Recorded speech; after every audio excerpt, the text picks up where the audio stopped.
Life on this planet is made up of a beautiful but very fragile web of interconnected species and environments. We call this biodiversity, and it is the collection of all the different genes, species, and ecosystems in a region.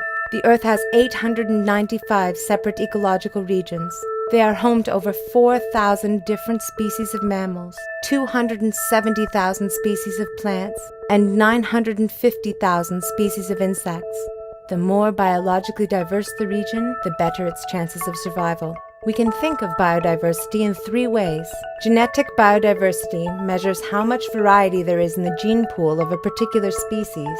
When threatened by disease, those species with a more diverse gene pool are more likely to produce individuals who are able to survive and procreate.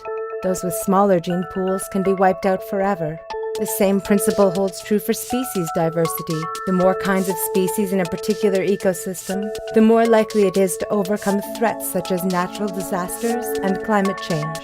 Finally, ecosystem diversity measures the number and variety of different ecosystems in a region. The more diverse the region, the more likely it is for life to survive there when catastrophic events occur.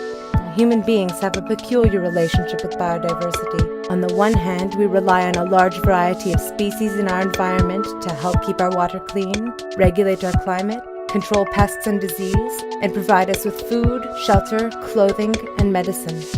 But human beings today tend to work against biodiversity. Even though there are over 80,000 species of plants that are potentially edible, we choose only 30 of them to supply 90% of the calories in our diet. Just 14 animal species make up 90% of our livestock, and we've only tested 1% of the plants in the world's rainforests for their potential medicinal value, even though half our medicine is made from natural substances.